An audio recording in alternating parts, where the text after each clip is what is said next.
कुछ ही देर में लोकतंत्र के महापर्व के आखिरी चरण का शोर थम जाएगा, लेकिन उससे पहले सियासतदानों ने प्रचार में पूरी ताकत झोंक दी है। 1 जून को आखिरी चरण में चुनाव होगा, जिसमें यूपी की भी कई हाई प्रोफाइल सीटें शामिल हैं, जैसे देश के प्रधानमंत्री की लोकसभा सीट वाराणसी और वाराणसी से ही सटी चंदौली लोकसभा सीट। अब आखिरी चरण में किस मुद्दे पर पब्लिक ईवीएम का बटन दबाएगी, किसे सत्ता के शीर्ष पर पहुंचाएगी, ये तो 4 जून को ही पता चलेगा। लेकिन एबीपी न्यूज अपने इलेक्शन स्पेशल शो RRR के सफर को लेकर चंदौली पहुंचा है। यहाँ संवाददाता विवेक श्रीवास्तव ने रोडवेज बस में सफर कर रही पब्लिक के मिजाज को समझने की कोशिश की है।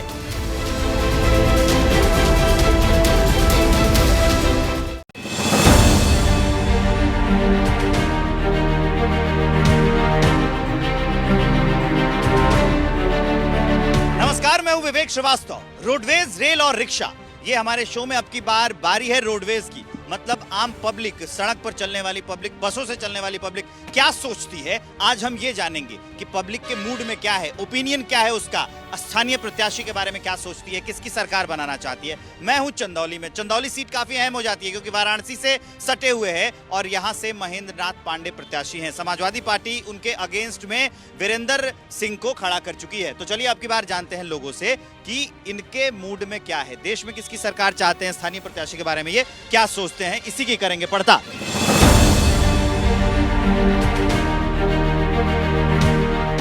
अभी जो चुनाव होने हैं चंदौली में भी 1 को है, यानी 7वें फेज में, और रॉबर्ट्सगंज में भी 7वें फेज में 1 जून को ही चुनाव होने हैं। आइए अब जानने की शुरुआत करते हैं, क्या माहौल है अब की बार? माहौल इस बार जनता खुल के बोल नहीं रही है। क्यों नहीं बोल रही? क्योंकि कहीं कुछ चीज़ों से परेशान है तो कुछ चीज़ें अच्छी भी हैं। मतलब मिला जुला लगता है आपको? मिला जुला है। अब जनता उसी दिन निर्णय अपना करेगी किधर जाएगी। बन जाएगी सर, मोदी जी की सरकार बन जाएगी। बन जाएगी पक्का? पक्का सर। क्यों? 400 तो नहीं आएगा, लेकिन 350 तक सीट आ जाएगी। अब की बार बता रहे हैं सीट फंसी हुई है क्या? कुछ सीट फंसी नहीं है, भाजपा की सरकार बनना तय है एकदम। पिछली बार जीत का अंतर कितना था महेंद्र नाथ पांडे का? जीत का अंतर कम था, बहुत कम था ना? हाँ। 8,000 के आसपास बताया जाता है। नहीं 8,000 नहीं, 20 से 25,000 का था। जातिगत समीकरण में फंस गया है मामला। जातिगत सिर्फ मोदी जी को वोट करना है, सब मोदी जी को, राष्ट्र को देख के, राष्ट्रीय पार्टी को देखना है हम लोगों को। फोन चला रहे हैं आप, न्यूज पर देखते हैं क्या? जी जी बिल्कुल। किसकी सरकार बनवा रहे हैं आपकी बार? अब की बार 400 पार। ज्यादा नहीं हो जाएगा? नहीं ज्यादा नहीं, ठीक है। इतना प्रेम करते हैं आप? जी बिल्कुल। विकास हुआ है कि ऐसे ही प्रेम करते हैं? बिल्कुल हुआ है, विकास हुआ है। कौन से मुद्दे पे वोट दे देंगे आप, मैंने कौन से मुद्दे पे सरकार बनवाएंगे? यही सड़क है, विदेश नीति है, बहुत सारे काम हुए हैं। सड़क बनी है? जी सर, रोजगार मिला है? बनी है, हमारे तरफ तो बनी है रोजगार। बेसिकली अगर देखा जाए तो अपने ऊपर डिपेंड करता है ना, अपने ऊपर डिपेंड करता है सर। अगर हमको रोजगार चाहिए तो प्राइवेट नौकरी भी हम कर सकते हैं ना। ऐसा तो है नहीं कि हमको ओनली गवर्नमेंट का ही नौकरी करना है। नौकरी नहीं चाहिए? नौकरी भी चाहिए, क्यों नहीं चाहिए जी। कौन सी? कोई भी नौकरी चाहिए। चाहिए। मिल रही है? क्यों मिलेगी क्यों नहीं मिलेगी? सरकार किसकी बनवाओगे? भाजपा से। काहे बनवाओगे? विकास दिए हैं हम लोग का गांव, हम लोग पिछड़ा इलाका है सोनभद्र का, नगवा ब्लॉक का। हम लोग के यहाँ लाइन नहीं था, पहले सड़क नहीं था। इनके राज्य में कार्यकाल में बहुत हमारा विकास हुआ, लाइन हुआ, बिजली हुआ, पानी भी हुआ है। राजनीतिक हालात देश के कितना बढ़िया? बहुत बढ़िया। हम लोग तो RSS के आदमी हैं। अरे बाप रे बाप, संघी हैं आप? हाँ। तब तो राहुल गांधी एकदम नहीं पसंद करते हैं आपको? नहीं, मोदी। आप राहुल को पसंद करते हैं? नहीं। नेता के तौर पे? कोनो तौर पर नहीं। आदमी के तौर पे? आदमी तो है भाई, आदमी को कहीं नहीं। बढ़िया आदमी के तौर पे और अच्छे इंसान के तौर पे। अब हम कहाँ, हम उनके साथ तो है नहीं कि जानेंगे उनको। किसकी सरकार? बीजेपी। कोई मुद्दा विकास किया हो, काम गिनवा दो। नहीं, बहुत काम किया है। कौन? हाँ, कौन? इतने दिन से सरकार थे, अयोध्या का राम मंदिर बना, आज तक बना कभी? अच्छा, तो राम मंदिर पे वोट किए हो? हाँ। ठीक है। ठीक है। देश की क्या हाल है? बढ़िया है, सब ठीक है? हाँ। बढ़िया चल रहा है? हाँ चल, आगे भी चलेगा? चलेगा। सरकार किसकी? मोदी का रहेगा। अनाज मिलता है क्या आपको? काम मिलता है, और किसान का वो दे रहा है समृद्धि योजना। अच्छा, किसान निधि हाँ मिल जाती है? हाँ उसका असर हाँ उसी पर वोट? हाँ। स्थानीय प्रत्याशी पे वोट देते हैं कि मोदी पे वोट देते हैं? दोनों पे ध्यान देता हूँ। दोनों पे ध्यान देते हैं। बाकी सपोर्ट करता हूँ मैं किसी पार्टी से नहीं। जागरूक मतदाता है आप? हाँ, मुझे जो अच्छा लगता है मैं करता हूँ। राहुल गांधी को भी खराब नहीं बोलता हूँ। अच्छा, ये राहुल गांधी बारे में क्या विचार है सर आपके? ठीक है, अच्छे इंसान है और पहले से कुछ बेहतर रहेगा। पहले से बेहतर छवि हुई है ना? बेहतर रहेगा। भारतीय राजनीति। हाँ हाँ। धीरे वो भी, उनका भी विकास हो रहा है। धीरे धीरे बढ़ रहे हैं, वो बढ़ेंगे, आगे तक बढ़ेंगे भी। किसकी सरकार? जिसकी भी आए अच्छी आए, महिलाओं का सुरक्षा करें, महिलाओं को सुविधा दें। ये बड़ा मुद्दा है। हाँ, महिलाओं के लिए जैसे अब दिल्ली उल्ली में है कि महिलाओं के लिए बस सुविधा है, यहाँ भी होना चाहिए, उत्तर प्रदेश में भी ये सब होना चाहिए ना। अब भौकाल है मोदी जी का, तो काल है, भौकाल है मोदी जी का काल है जी। कुछ नया ट्राई नहीं करना है आपको? नया ट्राई क्या करें, जब 70 साल में कुछ नहीं हुआ तो अब क्या होगा। किन मुद्दों पर वोटर वोट कर रहा है आपकी बार 24 में? देखिए, गुंडागर्दी खत्म हो गया, यूपी में लगभग खत्म हो गया। हाँ। इससे अच्छा क्या चाहिए। आपकी बार किसकी सरकार बनवा रहे हैं आप? बीजेपी की बनेगी केंद्र में? जी। क्यों बनेगी भैया? सर, हमारे देश का दुर्भाग्यपूर्ण ये है कि विपक्ष मजबूत नहीं है। क्या हालात है राजनीतिक आपकी बार देश के? बढ़िया है सर। बढ़िया है, बढ़िया चल रहा है देश? बढ़िया चल रहा है सर। सरकार बदलनी है, यही चलेगी? यही चलेगी सर, मोदी सरकार। क्यों चलेगी? अच्छी लगती है। मामले गिनवाइए मुझे। मामले नहीं पता, पर मोदी का भक्त हूं मैं। रोजगार वगैरह मिल रहा है वहाँ? हाँ, रोजगार मिल रहा है, लेकिन जो लोग नहीं चाहते हैं रोजगार करना ही, तो उनको क्या कहा जाए। कौन नहीं चाहेगा कि पैसा कमाए हम? रोजगार जिसको है वो जाकर के काम वाम ना कर रहा है, चाहे छोटा हो चाहे बड़ा हो। तो सरकार सही है, लोग गलत हैं जी। जिसको रोजगार चाहिए हो। हाँ। आपकी बार क्या मन है? मोदी ही सरकार बने। पक्का? पक्का। क्यों बने? वो हम लोग के लिए बहुत कुछ किए हैं। बहुत कुछ किए हैं, जैसे कुछ गिनवा दीजिए।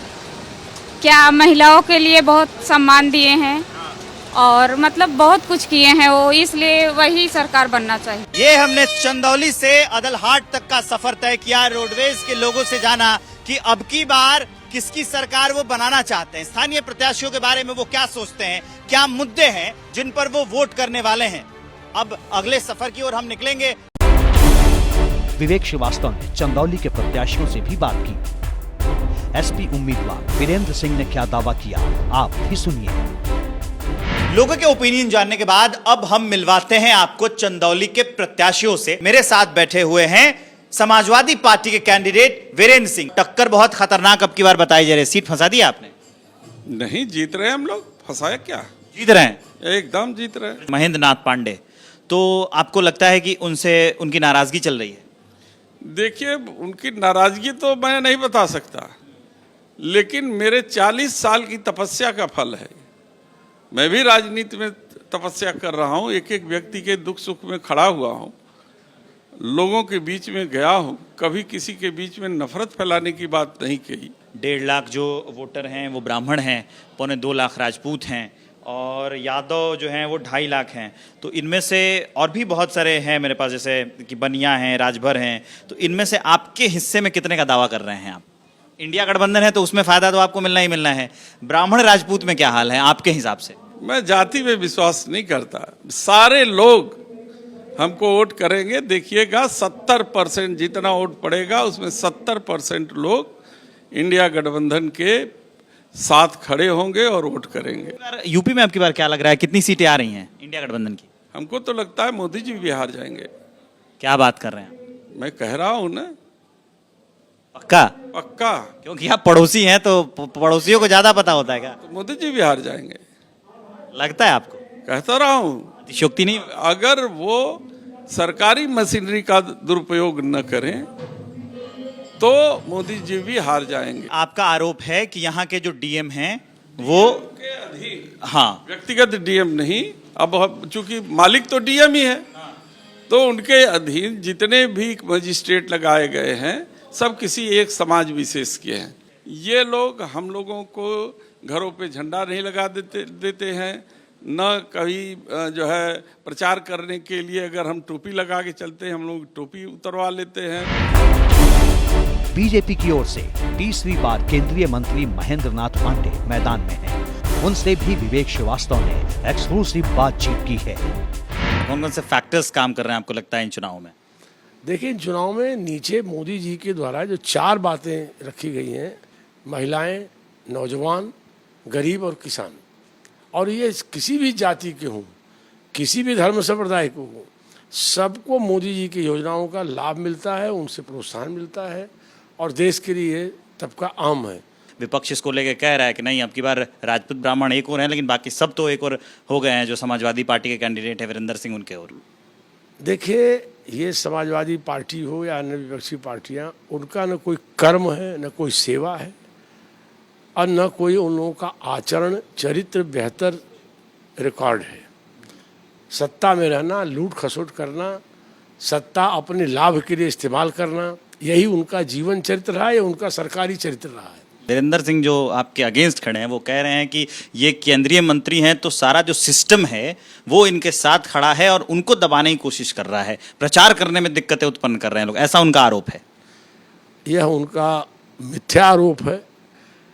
इतने अनाप शनाप वो पैसे खर्च कर रहे हैं, इतने बड़ी बड़ी होर्डिंगें लगाए थे, पता नहीं, हमने तो ये भी नहीं चेक कराया कि परमिशन से लगी कि बिना परमिशन से।